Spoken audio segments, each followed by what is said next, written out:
Okay, I just watched the premiere of Spider-Man Brand New Day last Wednesday, and I'm so happy to be invited by Cinepol to watch it early. A massive shout out to my friend Guns for inviting me. Make sure to check out his channel, as well as his brother's channel, Grimaldi TV. Links are in the description below. Now, on to the review itself. For the first half of this video, I'm going to keep things completely spoiler-free, so if you guys haven't seen the movie yet, you're 100% safe to stick around. And now, let me explain. Let me tell you something. In my opinion, this is the best Tom Holland MCU Spider-Man film. What makes it so good is that it doesn't rely on nostalgia bait or a massive cameo fest to be a great movie. It stands entirely on its own.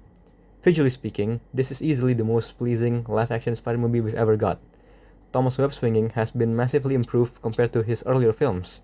Those POV web swinging shots were absolutely phenomenal. The color grading, the camera work, the fight choreography, everything about the action is just absolute cinema. And don't even get me started on his suit. It's so vibrant with that classic big spider logo on the chest and the visibly silver web shooters, easily my favorite live-action Spider-Man suit to date. I love that they ditched the retractable mechanical eyepieces. While some might worry that makes him less expressive on screen, but Tom's body language completely makes up for it. It reminded me a lot of Andrew Garfield's suit in the best way possible. Plus, having Zero Stark tech feels so fresh for an MCU Spider-Man. We've been yearning for this for years, and we finally got it here. It's actually so fun to see him figure things out on his own with a little help of his new AI, which is Evie, and a few side characters. Emotionally, I think this is the most heartbreaking Spider-Man film we've got. The scenes with Zendaya as MJ and Jacob Batalon as Ned Leeds are deeply emotional and genuinely left me speechless. Now for the cast, it's stacked, but everyone gets their fair share of screen time and plot relevance, so it never felt overstuffed. Detective Jane DeWolf is one of my favorite characters here, played by the amazing Liza Colon Zayas, sorry if I pronounced that name wrong, who is Tina from The Bear. She's such a fun and grounded addition to Spidey's world, and her performance is actually really good. The Punisher, John Bernthal, he's surprisingly funny here, honestly the funniest he's ever been, but it doesn't ruin his brutal character persona from the Netflix series. Then we got Savage Hulk. We finally see the real, full Savage Hulk again. Not Smart Hulk, not Bruce Banner, but a proper Savage Hulk for the first time in the MCU since Infinity War, which is 8 years ago. It was so satisfying to watch, and his fight scene was one of the greatest Hulk scenes in the entire MCU, and I'm not even joking. And of course, Sadie Sink. I'm not gonna spoil her character, but her character is obviously the spotlight of this entire film. Her performance is outstanding throughout, though I do have one nitpick, which is the reveal of who she's actually playing felt kinda cheap and easy. Given all the secrecy and the fact that they didn't even show her face or reveal her name in any of the trailers or any other marketing, the actual reveal itself didn't quite match the massive internet hype, but as a character, I think she nails it. Pacing wise, I know some people on Twitter have been complaining, but I personally thought it was great. Like, the first 15 to 20 minutes feels like reading an actual comic book come to life. The quick montage of Spidey stopping some low-level criminals and incredible fight scenes, and the prison fight against the Hand was actually top tier. Every plot device is used very well, the writing is tight, complex, and rewarding.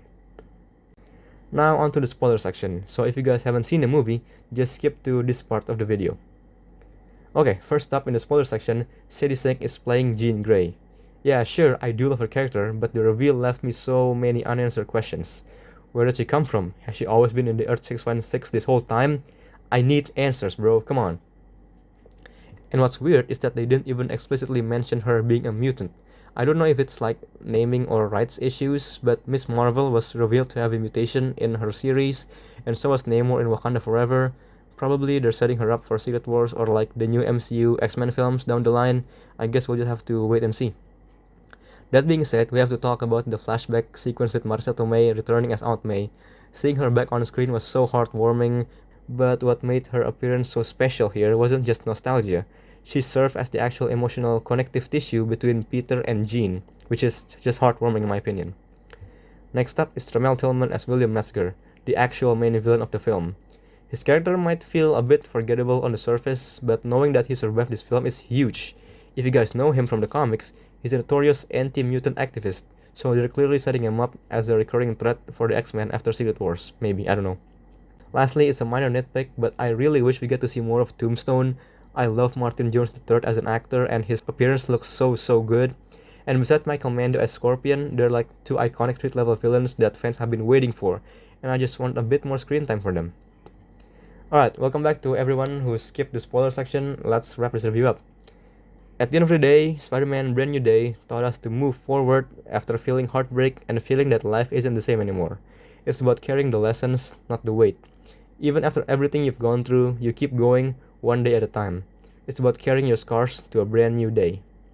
Overall, Spider-Man Brand New Day is an emotional roller coaster of a superhero film. Visually, story-wise, and thematically, it hit almost every mark for me. So, hope you guys enjoyed this video. Sorry for the lack of uploads recently. I've been super busy balancing my life. But right now I'm currently planning on making a video on Avengers Doomsday trailer very soon. Hopefully, I don't know. So definitely stay tuned for that. And yeah, don't forget to check out my letterbox and don't forget to subscribe, guys. Bye bye. I'm so tired.